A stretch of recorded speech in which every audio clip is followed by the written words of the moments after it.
Welcome to this afternoon's medical missionary training course, where we had a little mishap in our break, and Elizabeth got a bit of a scrape on her leg, and it doesn't look very nice, does it? It was bleeding quite a lot, and she put a little bit of a tissue on, but you know very quickly the clotting factors kick in.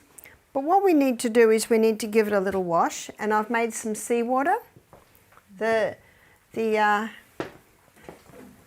The recipe for seawater is 1 teaspoon of salt to 1 cup of water. And I made it with boiling water just to be sure. But Elizabeth can relax. I'm not going to put boiling water on her leg. And what I'm doing is just dipping this soft cloth. We want a nice soft cloth, and I've got it at the right temperature, and we're just going to clean the area. Do you want to show? It's no. So we're just going to clean the area. You don't want to clean it too vigorously because you don't want to start the bleeding. But we're just going to clean the blood away. And then we're going to get another fresh cloth, and we're going to dip it again in the seawater. It might sting a little. Does it sting? Not much. It's not stinging. And we're just going to take the edge off that so it's just warm. And we're just going to lay it on there again.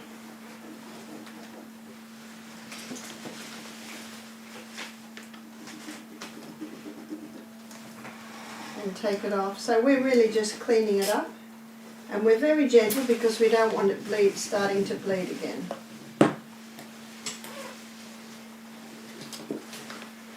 Now the very simplest thing to do with an open wound like that is to put a dressing on there that's not going to stick. We do not want it to stick. So I've got a cloth, a soft cloth, and we're putting some cream on it. Now the cream could, this is mostly calendula, which is a lovely skin cream. At the chemist you can buy non-stick dressings, and those non-stick dressings, I think they're mostly paraffin or some sort of cream, that Vaseline, something like that. And the beauty of those dressings is that they do not stick, because Elizabeth's skin down here is quite delicate. It's opened quite easily. So as you can see, I'm lathering this on quite thickly, and we're going to just lay that on the wound. And because it's well oiled there, and it'll just stay stuck to the wound, which is what we want. And because Elizabeth is walking around, but Elizabeth's not going to do any more bushwalking today, are you, Elizabeth? Okay. No, not today. That will actually just stay there quite nicely and stick on there. And if Elizabeth wants to have a shower tonight, of course that would fall off in the shower, and that's quite okay. And then she would just very gently pat it dry and put another cloth, that, like I have just done, smeared with the oil. One of the problems when you dress a wound like this is if it gets stuck. And then when it goes to come off, it can pull the skin off. You must never do that. If it looks like it's stuck in any way, then you put it in water and you soften it and soften it and soften it, because the tearing of the skin can make the whole situation worse. So tonight, after Elizabeth's shower, she can repeat that little cloth with the oil on, and maybe put a little plastic, or if you don't want to use plastic, you can put some wool over it and then bandage that on, and that would protect it while she sleeps in the night. And then in the morning we'll have a look and see what's happening. Thank you, Elizabeth, for allowing us to treat your scrape. Thank you for creating my scrape. Creating the scrape? Yes, we went across country.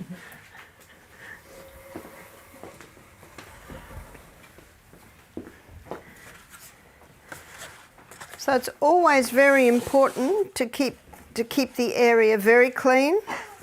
Notice that I didn't reuse the cloth. Once you've used the cloth, then get a fresh cloth. So yeah? Cayenne pepper, would you use that in a situation like that? You could, but it was not bleeding hard. If it's bleeding hard, you'd put cayenne pepper on it. And I'm sure when Elizabeth first did that it hurt. It was probably a little sting and a hurt. And the cayenne pepper is probably more used when you can't stop that bleeding. So maybe if we had cayenne pepper when it first happened, the cayenne pepper could be put on it. That is true. Yes? And the blood took away any soil or... That's right, and that's one of the things about bleeding. Obviously, there's a time when we do want to stop the bleeding, but it does. Letting it bleed does cleanse the wound. I remember I was giving a training course at Denver, Colorado, and as I was speaking, I noticed some activity up the back of the room, and it was about time for a break, but it was some intense activity, as if something's happened. You could tell by the way people were walking around and looking, and there was a man holding his hand. So I went out, and he'd cut his hand quite badly with a knife in some sort of accident. And they said, can we use cayenne pepper here? And I said, that needs stitching. It was quite open and it was quite deep, and there was a doctor on campus who could easily stitch it. Now, if we'd been out in the bush and we had cayenne pepper, we'd just put cayenne pepper in there, bind it together, which would hold it until we got somewhere where it could be. But if you're somewhere where it can't even be stitched, you always clean the wound, always clean it. And again, as Elizabeth said, the bleeding does help to clean it. You could put cayenne pepper in it. What if you had no cayenne pepper? The green juice of a plant. So you could chew up any edible green and squeeze it into the wound and then bind it together. And the chlorophyll helps to constrict. So there's a few things you can do in that situation. You mean, yeah. Was that for the green, was that for cleaning, or was that for instead of cayenne? Instead of cayenne, but it also helps to clean. So when you squeeze the green juice in, you get a little bit of a run out. So this afternoon, we wanted to have a look at setting up your health retreat. I've spent quite a bit of time preparing you to be able to set up your health retreat. And what you've got to remember, especially if you think you don't know much, is that you know more than the average person that comes to your retreat. And what if a doctor or a nurse comes to your retreat? Well, what I find is the doctors and the nurses' trainings don't really cover. They certainly go into detail in the anatomy and physiology, there's no doubt about that, but actually applying it to the health of the body and the simple natural treatments. And what I always say is that if the natural treatment doesn't work, you've lost nothing, because it doesn't have a detrimental effect on the body. So what do you need to start a health retreat? Well, I guess you need a house and you need some rooms in the house. Our retreat is quite big, but we didn't start really big. So when we started, I think our first program, it was one guest. So what did we do for advertising? Well, we started our first health retreat 24 years ago. And in Australia, there's something called Yellow Pages in the phone book. And the Yellow Pages is where all the businesses are. Well, we don't have that now. What we have is Google. Is that right? And so a lot of people, if they want to go to a health retreat, they Google. They Google health retreats. Now you pay a lot of money to be first page. And whether your budget allows that, so that's something that you can investigate. What we also find is we're to the stage now where it's word of mouth. And of course my lectures are on the YouTube, so that's also advertising. And the other thing to be mindful of is that never think for a moment that you're taking the place of a doctor or you're trying to be a doctor.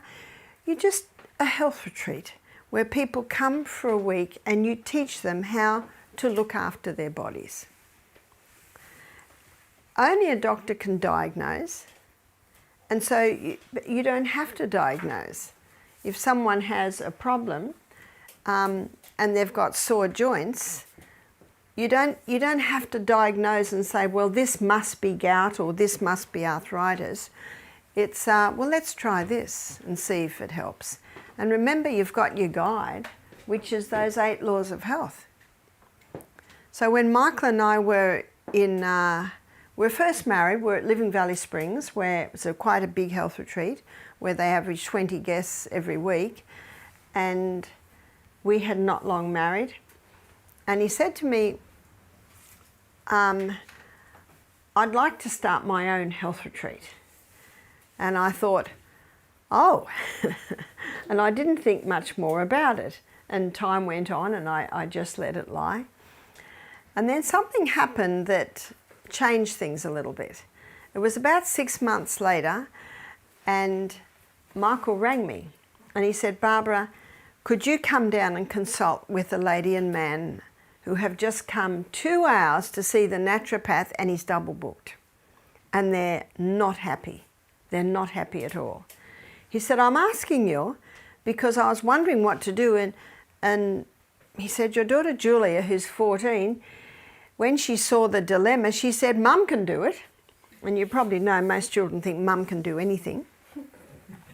Well, that's probably under the age of 17. After that, it might change. And I saw the dilemma and I was very hesitant because up until now I had given a few health meetings, but I really saw that I was someone that just helped other mothers. I said, okay. And I prayed and said, Father in heaven, help. What do I do? But you know what I had? I had these. So I sat in the office and this couple sat in front of me, and the lady was probably in her late 50s and she had cancer. She had a tumour in her lungs.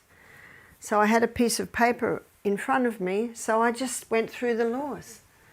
And I asked her about air she breathes, the house she lives in, and the importance of her breathing only the freshest of air because of what's happening in her lungs. I talked about putting the area in the sunshine every day. I asked her if she was drinking coffee or any of the stimulants. So can you see what I did? That's all I did. And if she was going to bed late, I had a sheet where I wrote down my suggestions. And I talked about the healing happening at twice a rate while she sleeps.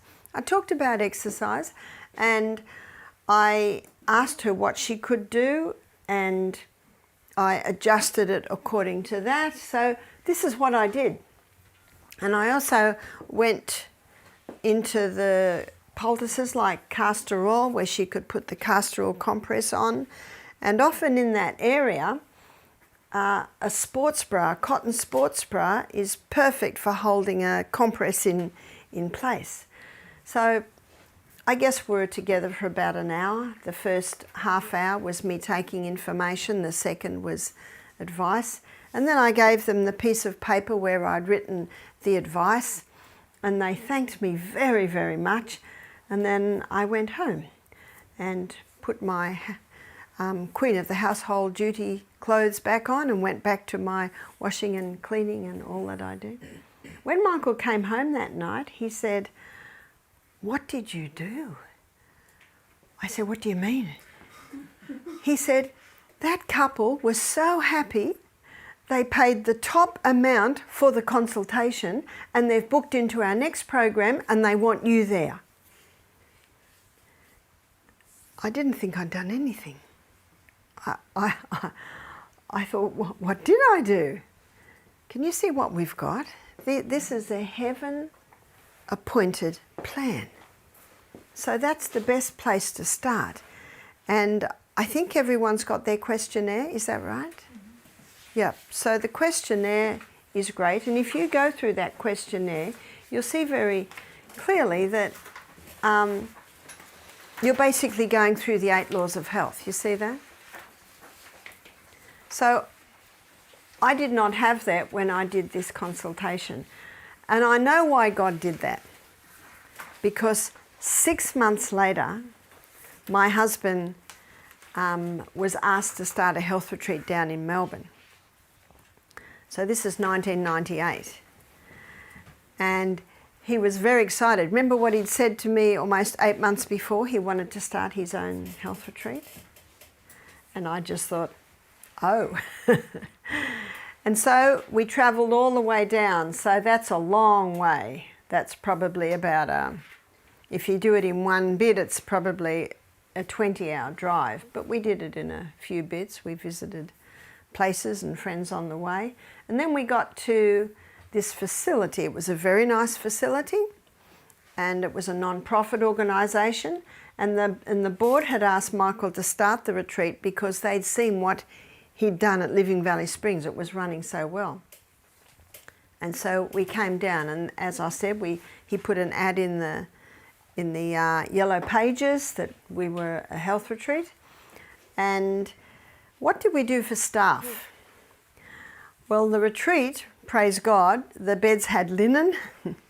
So there was linen there, and there was a kitchen there with crockery. I think the facility had been used to run training schools for medical missionaries a couple of times a year, but they wanted it to start as a health retreat. So I said to Michael, what are we going to do for staff? He said, well, my daughter Julie was 15 and she was a very good cook. She'd been cooking since she was about 13, so she's the cook. My daughter Jessica was 17. She'd been working as a massage therapist at Living Valley Springs since she was 15. See, when they're homeschooled, they go into the workforce early. And his daughter, who was 13 at the time, she was a very good typist. She loved typing, and she'd done a few online courses, you know. So she was his secretary at the age of 13. And then we had 3 boys who were 11, 12 and 14, and they were the gardeners. So we had a team, and I said, but who will be the health director? He said, you. I said, no. I'm just a mother and I just help other mothers. He said, no, you'll be good, and he walked out of the room. So that was it. And I know that all God's biddings are his enablings. And I was always very shy and very quiet, but I certainly have a desire to help people, which is what I had been doing, just one-to-one or little bit by little up to there. And so that's how I became the health director. And I felt I was totally unqualified, but the way I got my mind around it was that memory of that couple that I'd consulted with. And the couple were quite a wealthy couple. They were used to top quality service. And I really felt that I was totally inadequate. But I wanted to help them because Michael said, you know, they're upset, they have driven 2 hours. And so that's what I did. I just used the laws. And you'll see in the questionnaire, it is basically about the laws of health. And as you go through the laws, you can go through, and what I find is you'll see, there's a problem here, they're not drinking in that much water, they're going to bed a bit late, there. So you'll see little keys like that, and you don't really have to say anything to them because they're about to hear where you lecture on the laws of health. And that's what my lectures were, the laws of health. They were very, very different to the lectures that I give now. And I'm so glad that you've got Barbara O'Neill's lectures that you can gain more of. And I wish I'd had them when I started. But I started very, very simple. And I had read the Ministry of Healing, and I'd also read Counsel on Diet and Food, and she gives some beautiful things in there. And I also had printouts of things that she had said. The fresh air is heaven's choicest blessing, and what I said this morning, the human body was designed for daily activity, and in that activity it's preserving power. You can't go wrong when you use that. And certainly as you go through the Bible, there are verses that and the one I gave you on Ecclesiastes with the sunshine. Now with Australia, it's a very ungodly, very secular. And I found that they can cope if you say, an old proverb says, that they could cope with that. And just a little bit here and there. And so that's how we started. And I'm so glad that the first program was just one guest. So on the first evening, Michael would do an introduction. He would start talking because I found it very difficult. So he would bring me in and he would start asking me questions, and he'd get me talking, and then he'd leave. And that's how we started. So it's starting very, very simply. And yes, we had a facility, and you may not have a facility, but I presume the fact that you're interested in starting a health retreat, you have maybe a building, you maybe have a house, and I always think it's important to start where you are. So I'll tell you how Michael started. And how Michael started was he'd not long become an Adventist, and he was convicted of the health message. And his sister, who was a flight attendant, and she was 24, 25, he was about 28, she had pain in her stomach, and her stomach had blown up. And she went to the doctor, and the doctor said they were going to have to take some of the colon out and give her a colostomy. And she was devastated. She's a very beautiful young woman, and she's a flight attendant, and she's got to have this. And Michael had heard about a health retreat. And so he said to her, let me take you to a health retreat, and we'll see what they can do. And she said, I'm not going there. She said, they're going to beat me over the head with the Bible, because it was a Christian health retreat. And he said to her, I'll come with you. So he came with her to protect her.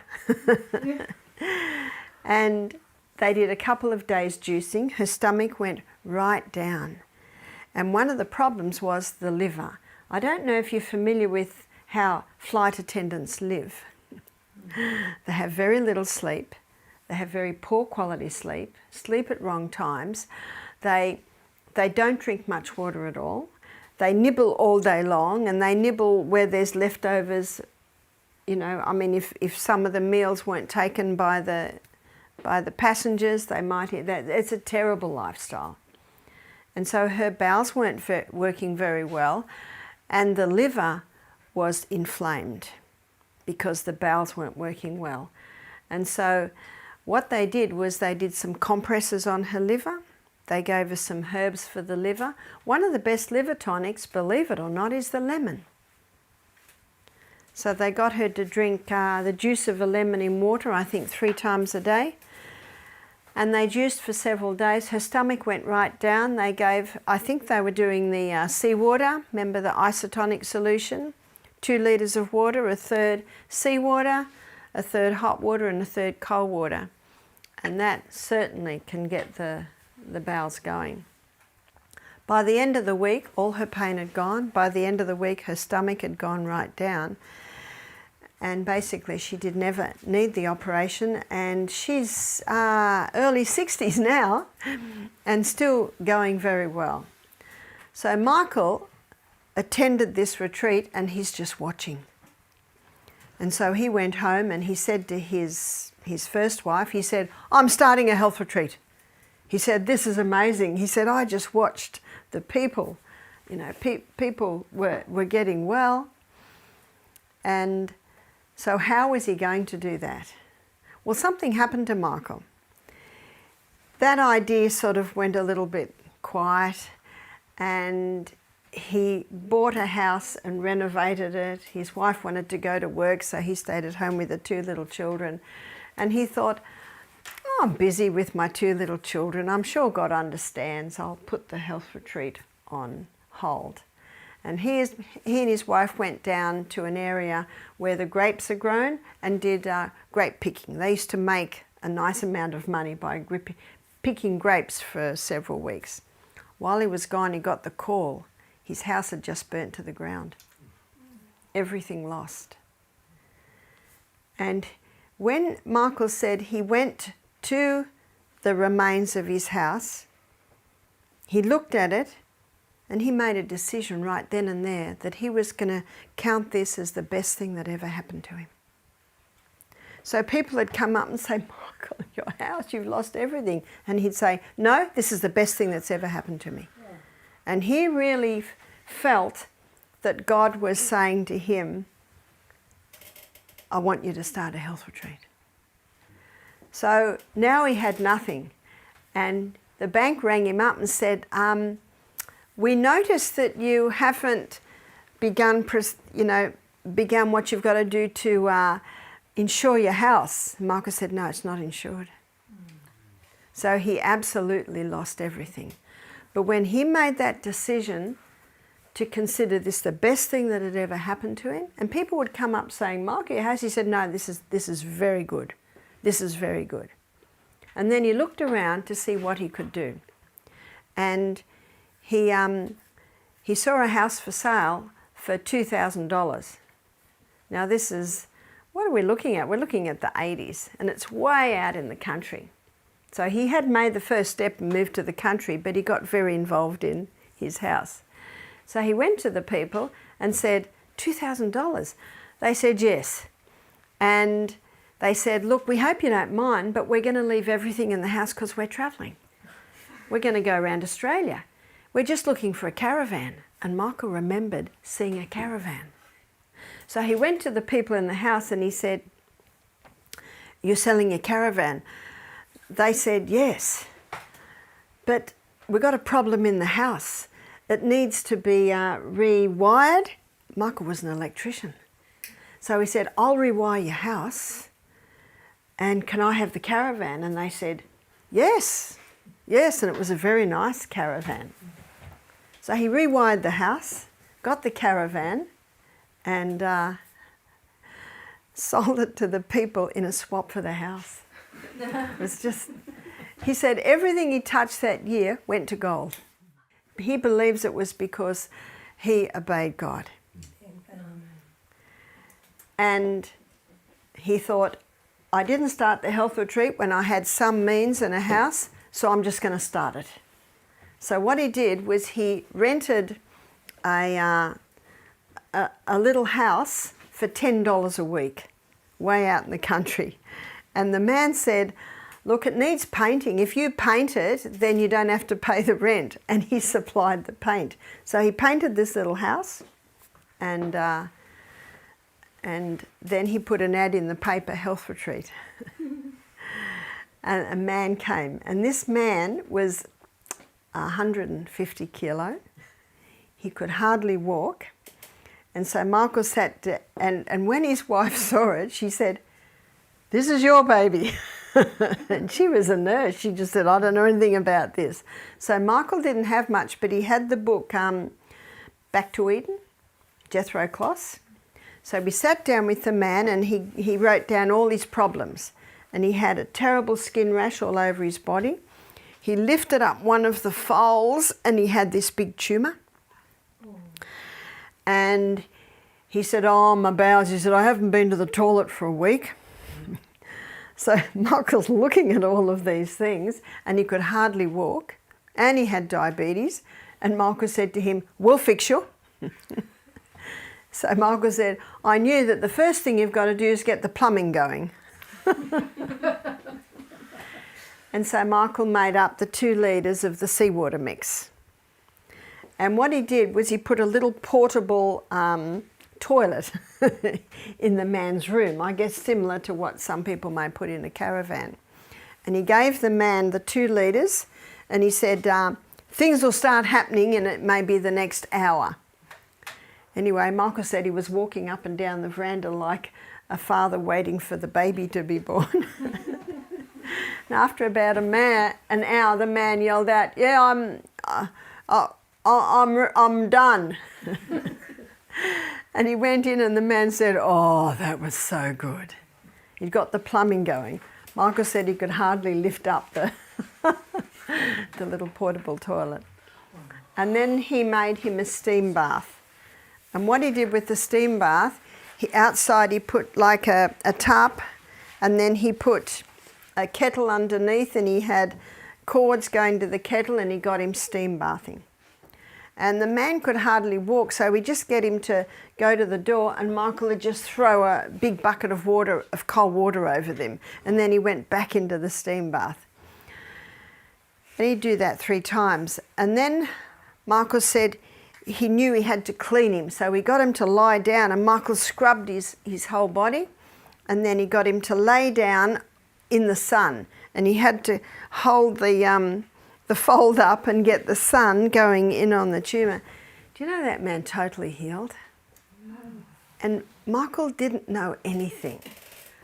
What does the Bible say? It says, God has chosen the foolish things of this world to confound the things that are wise. And God has chosen the weak things of this world to confound the things which are mighty. And what Michael had was Jethro Kloss's book. That's all he had. And he got him to exercise, and he could hardly walk. So we got a big tin that was about this high with a handle and a lid on it. So he told the man, do a few steps, then sit. Do a few steps and then sit. And every day he did a few more steps and then a few more steps. And he said, we just charged $400 a week back then.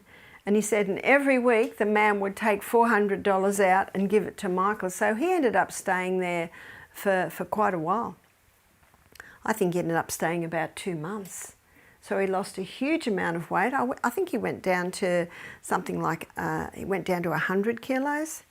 And he just wanted to stay. And he said, I'll be your gardener.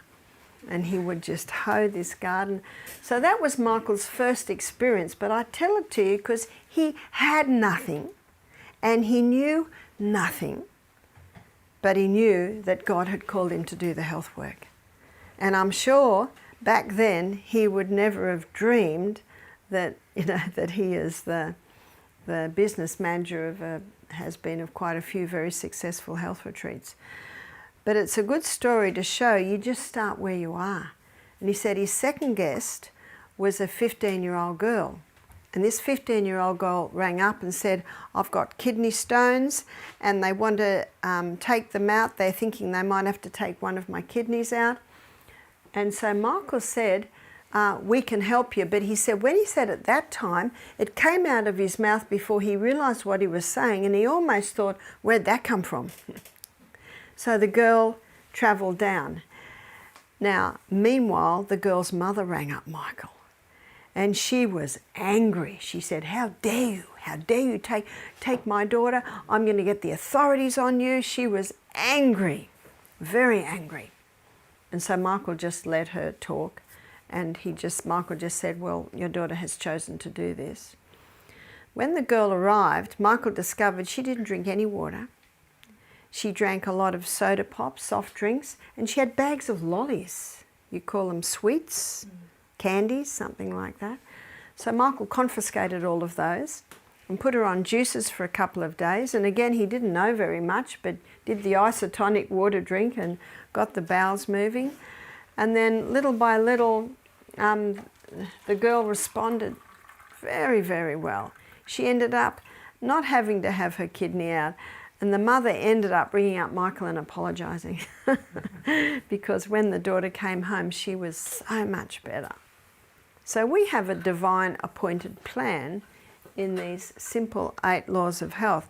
And when I read that it's the true remedies, it is. But do you know what I find? People are constantly wanting wonder cures. And that's what you'll find, wonder cures, like this will help, this supplement, this. But I just keep going back to the laws. If there was a wonder cure, it would be the human body. So that's how Michael, that's how he first started. So when Michael and I had married, he'd been the business manager at Living Valley Springs for quite a while. So is Michael trained in that? Not at all. Michael trained as an electrician and didn't like it and really hardly ever did it again, except when he wired the house and got the caravan. When he finished his electrician apprenticeship, he wasn't a Christian, he started driving trucks. And it wasn't long after that that he became a Christian. Then he drove taxis.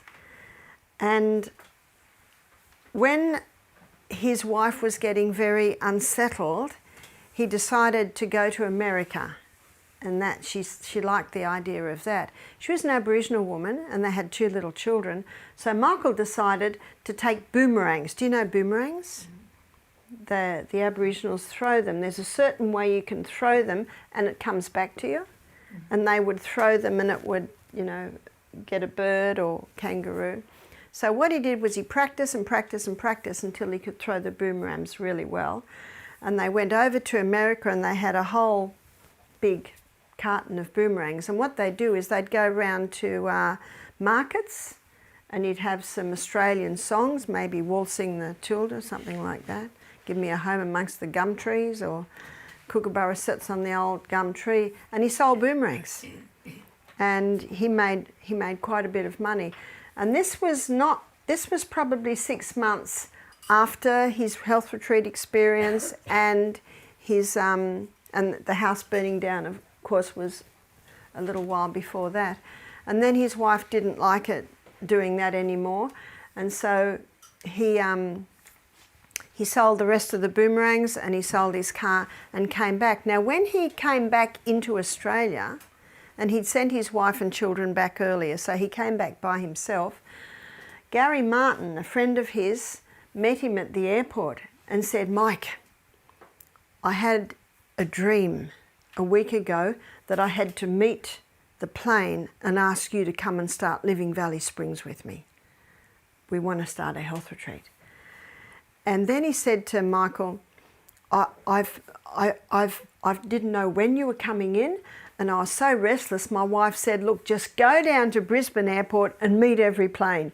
So he said, "I've been in the airport for days." I've been meeting every plane, and again, this is probably getting to the late 80s, mid or late 80s. So Michael said, "Yeah, I've just come back from America." So Michael went with him and they started Living Valley Springs. And Gary Martin is he's a accountant, so his training is in figures and maths and office. And he was also convicted. And both these men were just 30. That's all they were, just 30 years of age with a very young family. So Michael said, "I'll be the groundsman." And so he got the grounds in order. And Michael said when they started the health retreat, they had a house. And they lived in caravans. One of them lived in a caravan, one lived in the shed, and the house they had for the health retreat. And finally they got a health director, and he would consult with the guests. But after a year, he ran off with one of the guests. And so Gary and Michael are talking to each other, and they said, one of us has to be the health director, because we haven't had a lot of success with health directors. And Gary said to Michael, you be the health director. And Michael said, no, I'm really not good at that. Gary, you've done a bit of massage, you be the health director. So Gary said, righto. And they did the same thing that Michael had first done. they'd do the questionnaire, and then they'd go after they'd done it with the guests, and they'd go and they'd look up the books. They'd look up the books. What do you do for this? What do you do for that? And they did the 2 days juicing. So you've got a daily program there as well. So, and this is the program that they did at Living Valley Springs. And we found that it worked so well that we implemented this program too. But that's the program they started with. And Gary just studied, and I find that the more you're helping people, that's the best school to be in. Watching their responses, their reactions, it teaches you so much. And Gary eventually was awarded a certificate in naturopathy because of his work in the field. They even had a board there to question him, and he could answer every question. And his first study was Ellen White, The Ministry of Healing, Jethro Kloss's book, Anatomy and Physiology, and that's basically how they started. But he didn't make education for naturopathy, didn't go to school? No, he didn't. But he'd read and read and read and read and read. And people ask me, where did I get my knowledge? It's really from reading. But you can read things that are not right, but you know that they're not right because of what the Bible and the Spirit of prophecy says. And I can't read a book and remember it all. But what I'll do if I read a book, I'll make notes. And in the back, I'll write where something is, and I'll write the page number. And then you do a summary of what you've just read, and then you'll implement it. And I found that that was an excellent way to do it. I did do a nutrition course, and I loved this course because it was all assignments. Because when you do an assignment, you do the research for the assignment, you put it together, then you summarize it, then you summarize it again, and then you edit it. You've read it again and again and again, so that repetition is the mother of retention, and repetition deepens the impression. So I don't think that's the most important part. I think the most important part is that you've got dedicated people in the work, people who want to do God's work. And that's why Gary and Michael got face to face and said, one of us has to be the health director. And that's how it started. But how Michael became the business manager, so we're going to go back maybe 6 months, Gary had to go away, and Gary said to Michael, Michael, can you run the office while I'm gone? And he said, yeah, I'll run the office. And Michael loves figures. He's always loved figures. He loves maths. And he had developed systems in his own method of accounting. So he implemented all of these systems into the office while he ran the office while Gary was away. And Gary came back 2 weeks later and looked at Michael's systems and said, this is brilliant. Do you want to be the office manager? And Michael said, yeah, I'll be the office manager. And that's how Michael started on the business side. What's interesting is about 10 years ago, we had a young man do our program who was doing accounting in university. So he was doing a very high level of accounting. He was about 30. And he said to Michael, Michael, do you mind if I have a look at how you do your books? I want to look at how you do your accounting. And again, Michael's got all these systems. And so he was showing this young man, and this young man said, this is amazing. He said, I'm learning these systems at university. Where did Michael get them from? That just made sense to him. That's right. The great God of heaven, who is a God of order, gave you those systems. So when Michael and I started our health retreat, he started as the business manager with no qualifications. I started as the health director with no qualifications, other than the certificate I'd been granted me because of my work in the field, which I did not really think I was worthy of it. But I had friends who said, Barbara, we want you to have something. we want you to have something. And I was going to talk to Bings, and this is quite a good time. I'm very happy to make up a certificate for this week. And we'll sign that certificate, and maybe that can be your first certificate.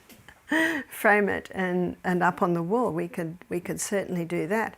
So a friend of mine who's got an orphanage in Africa, he's trained some of his young African men to basically work like what we've been training here. And he said, Barbara, they really need a certificate. Can you give them a certificate? And I said, yes, but first of all, I would like to question them. So I made up a questionnaire to test their knowledge on just the basic way of treating illnesses. And I was very impressed with their answers.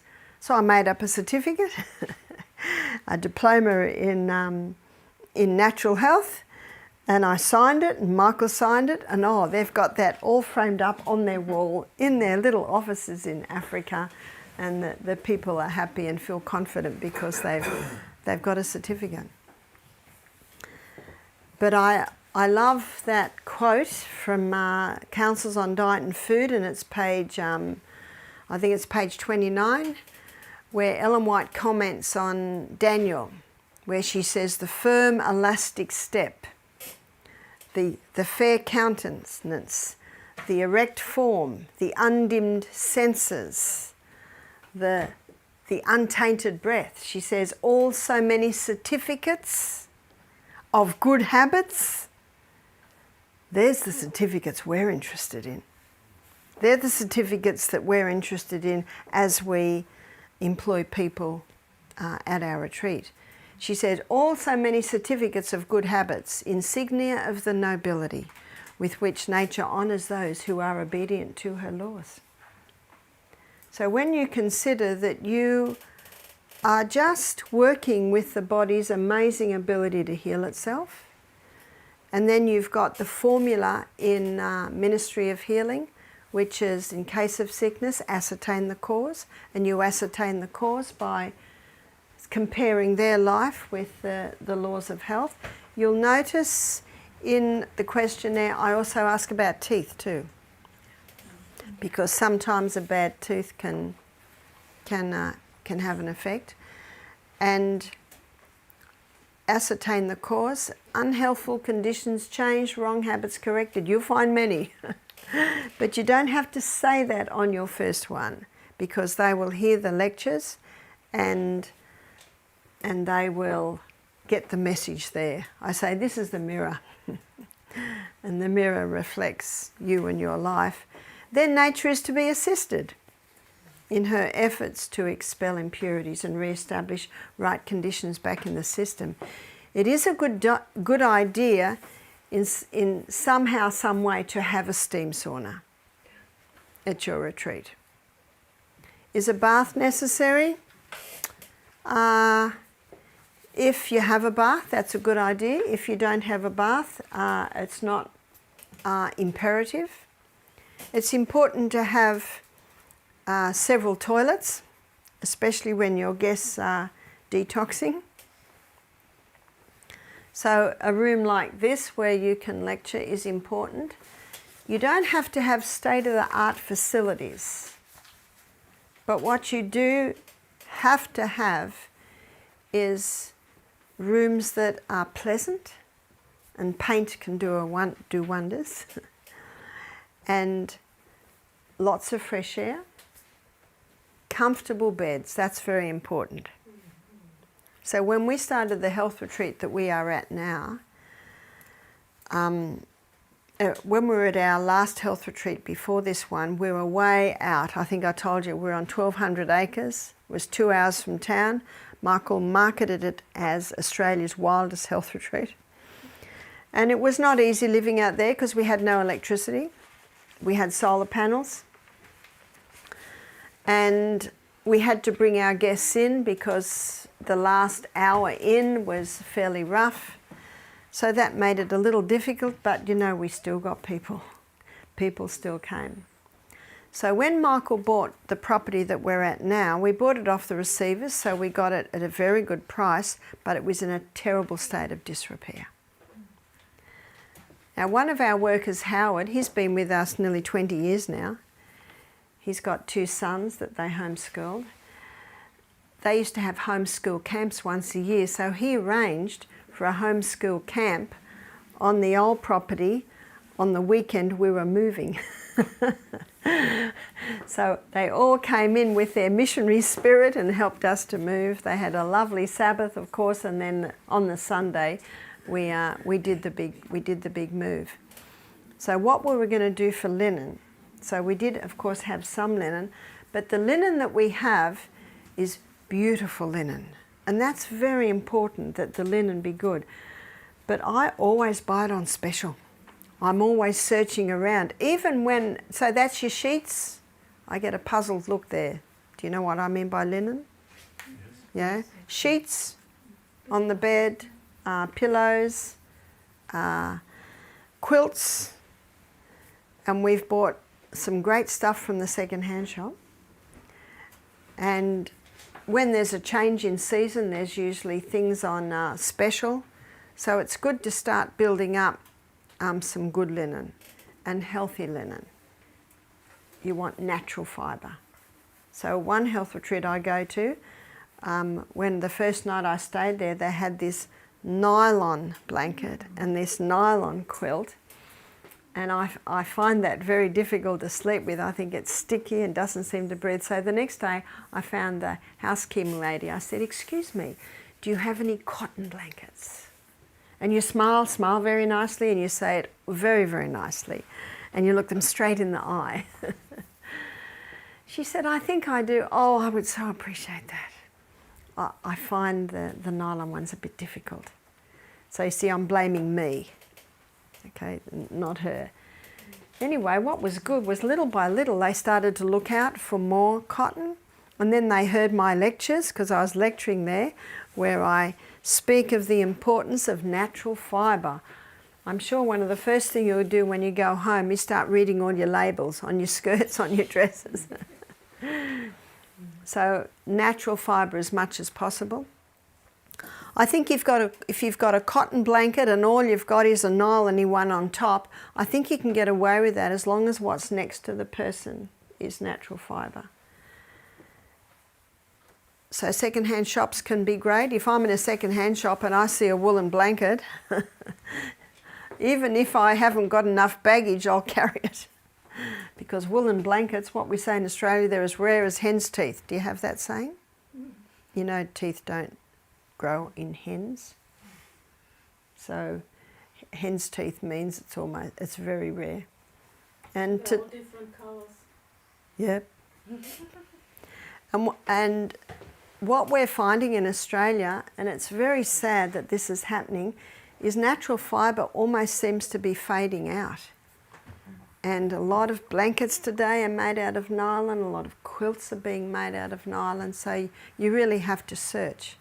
And when you're doing wet sheet packs or any natural treatments, it must be wool. You cannot use those other fibres. Only wool will do it. So we ran a massage course about 5 years ago, and one of the ladies that came and did our massage course, she works in a second-hand shop. Do you call it second-hand shop? Yes. Down in Cooranbong. And we said to her, "Can you keep your eye out for woolen blankets?" Well, 2 months later we got 10 woolen blankets. So we have a lot of woolen blankets. And when I cook herbs, I always do it in the coffee percolator, you know, the Pyrex glass. And so I put the word out for that, and we had people looking. Oh, we've got about 20 of them now. We've got so many of them. So make use of your second-hand shop. So when we started the new retreat, we did not have enough furniture, and we had no money. So we went to the second-hand shop. And you can get some nice things in the second-hand shop. They must be tasteful, and that's what your rooms must be. They must look very pleasant. So when your guest comes into the room, they look at it and go, "Oh, that's nice." And you can always freshen it up with some fresh flowers. And I even see nice flowers going out in the bush. And so that's very important. You don't have to have state-of-the-art as long as it's clean. And your linen is very, very nice. Your pillows, you must get new pillows. And we always put a pillow protector on our pillow and then the pillowcase, because when your guests are detoxing, they're perspiring a lot, and that protects the pillow from staining. So the pillow protector is in cotton? Yeah. And if you can't find pillow protectors, and sometimes pillow protectors are made out of a nylon-y stuff, what you can do is just get really cheap pillowcases that could even be half polyester, half cotton. And then, you know, they could be used as the pillow protector. The pillowcase must always be cotton. So you can get away with it like that. And every mattress must have a mattress protector on it. Ideally cotton. Sometimes they'll have cotton tops, but not underneath, as long as what's near the guest. And towels. I've got some beautiful towels from second-hand shops. And sometimes you can get towels from, as a business, you can get it from hotel chains. You can often buy piles of towels quite cheap. So you look at that, and we always give our guests 2 towels and a washer in their rooms, and always a face cloth. So I've always got my eye out. Now we had quite a big health retreat when we were down in Melbourne. We started small, but it got very big. We were averaging 16, 18 guests every program. And that would be 2 weeks on, 1 week off, 2 weeks on, 1 week off. So we got Washer? face cloth. Yeah, you said a washer. What's that? A washer is a face cloth. Yeah, okay. Thank you. We call it a washer, but some people call it a face cloth. And so I had quite a few people working there, and I had the sanitarium or the health centre supervisor, and our laundry lady just got an inheritance, and she said, "Barbara, I want to buy new linen for you. I want it as a gift." So I got the girl to go and find some nice linen, and she came back and she had a few examples of linen, and it was terrible. It was half nylon, and the pattern wasn't very nice. So since that, I just buy all the linen. It has to be very tasteful. I always say that our rooms must be the level of the top hotel. So it's good to stay in a hotel and just look what they do. Now obviously we can't afford some of the things they do, but just have a look at how they clean, just have a look at how everything's in its place. And Michael and I stayed at a hotel when we were travelling, and we noticed the bathrobe. What they do with the bathrobe, they have the arms over like that, and then they have the tie around hanging on a coat hanger. And I thought, that looks very nice. So I went home and said to the staff, this is how we're going to do the bathrobes. We didn't always have bathrobes. We have bathrobes now. You don't have to start off with bathrobes. And the beauty of that is it looks very neat. So you want to be extremely fussy on neatness and everything just so. In fact, I always used to go through the rooms and just look. I just want everything perfect. I just want everything in place for when the guests arrive. And one of the guests said to Michael, "Can't you get Barbara out of the rooms? You know, what's Barbara doing in the rooms?" And Michael said, I can't get her out. But it's also the worldly view that if you're the health director, you shouldn't be doing things like that. But our master kneeled on the ground and washed his disciples' feet. That's not how we view it. It's not how we view it at all. So a juice is important, to be able to juice. And you can get some very good juices. The juices that you want to get is the slow rev. You familiar with slow rev? You can get juices from any electrical place that just juice very quickly, but they're high centrifugal and you do lose a lot of the vitamins there. But if you get the juices that slowly crush the juice, the slow juices. We have one called 3 Angels, and I think an Adventist put that together. There's Norwalk, there's Green Power, there's Samson, there's quite a variety. It takes longer to juice, absolutely, but the manufacturers of these juices claim that you can keep their juice for 48 hours.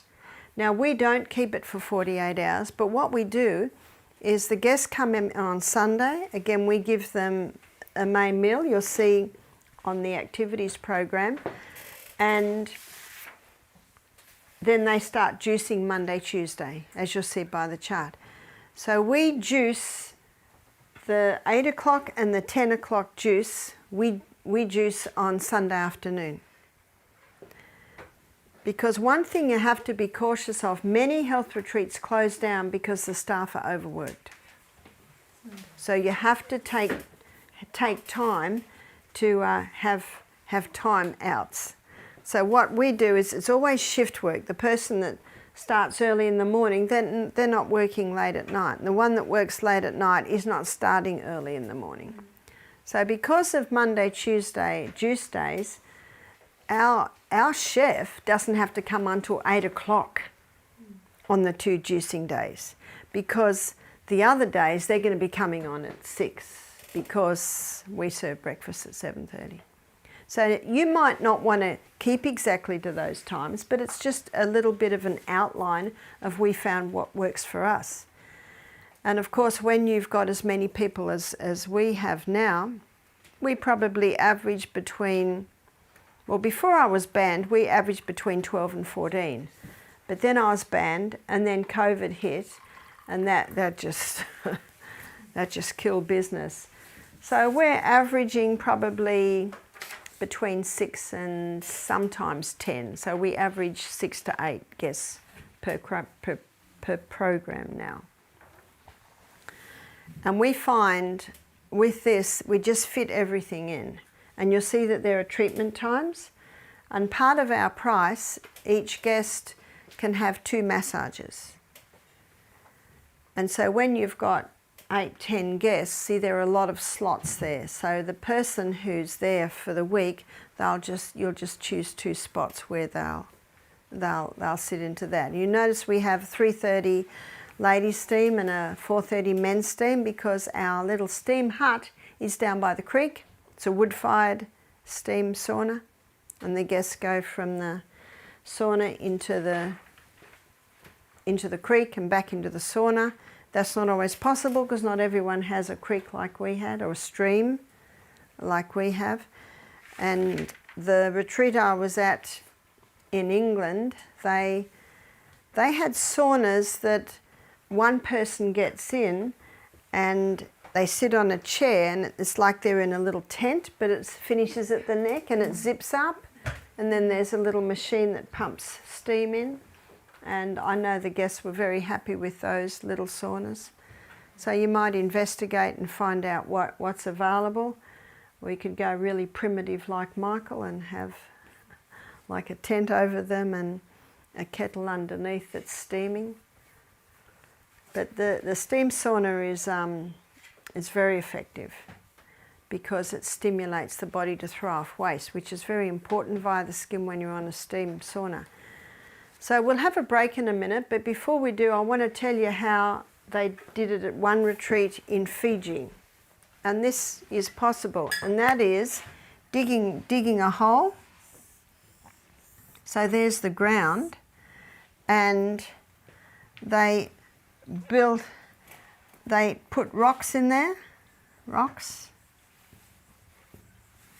and then they built a fire, and the fire, this is a fire, and then that fire went for about an hour and heated the rocks up. And then the fire goes out, and they put boards across there and put a chair on there and put a tent over that and throw water in. You know, a bucket of water at a time, because you imagine when it does on the rocks, the steam comes up. So, you know, you don't need any money for that. And that's quite primitive, but, you know, it's a steam sauna. Before you do it to the guests, you do it to yourself. You've got to master it, refine it a little bit. but that is certainly something you can do. And what they did, they have it beside the river, which is very nice. Or a lake, yep. That could be seen as quite exotic. That's right. And it's all how you market it. See, we were way out in the bush, and Michael marketed that as Australia's wildest health retreat. And so when you market it, you've got to look at where you are and what people want. And do you know what people love? Detox. They love juicing. So you have a look at what people want. And I know when we're in Melbourne, we were only 1 hour from Melbourne, so Michael marketed it as that. Only 1 hour from Melbourne. So that's what he did. We did not market, we did not advertise as a Christian health retreat, because then you won't get any atheists. And that's what you want, isn't it? And in Australia, because it's such a secular environment there, we would pray always with a meal. And when they first come in and we show the meal, and Michael says, "Welcome to Misty Mountain Health Retreat. And, this is our first meal, and, the chef will be there, or the cook, and explaining what it is." And then Michael says with a huge big smile on his face, "Well, it's usually my habit to say grace, so I'll just say grace." And he usually says, "Father in heaven, thank you so much for this beautiful meal, and I pray this in Jesus' name. Amen." That's it. That's it. Because some people, when he's done that, they're looking uncomfortable. Yeah. Uncomfortable. But Michael is smiling, and then as soon as it's over, I go in and say, "Would you like a plate? What would you like first?" So it move them on. It's true, that's some Australians. And you're so nice, and you're smiling so sweetly, and the food is amazing, that they settle down. They settle down. So we had one lady who was about to leave because we prayed with the first meal. And I could see she was upset. And because she was upset, I kept my eye on her, and I sat next to her, and I chatted with her, and I could see she relaxed a little bit. She told me later that if we'd been closer to town, she would have left immediately. Anyway, she stayed. And guess what? 6 months later, she came back. And that's the lady I told you earlier in the week that we always give a ministry of healing to. She's the one that said, "I won't take it, because if I take that home, I'll never get my partner here." So in other words, she was planning to bring her partner. So it's very important to be discerning, and of course God will give you that. But if ever you see someone's upset, you go there, you talk to them. Everything okay? Is everything okay? It's a nice day, isn't it? How far have you come? Chat. So that's incredibly important.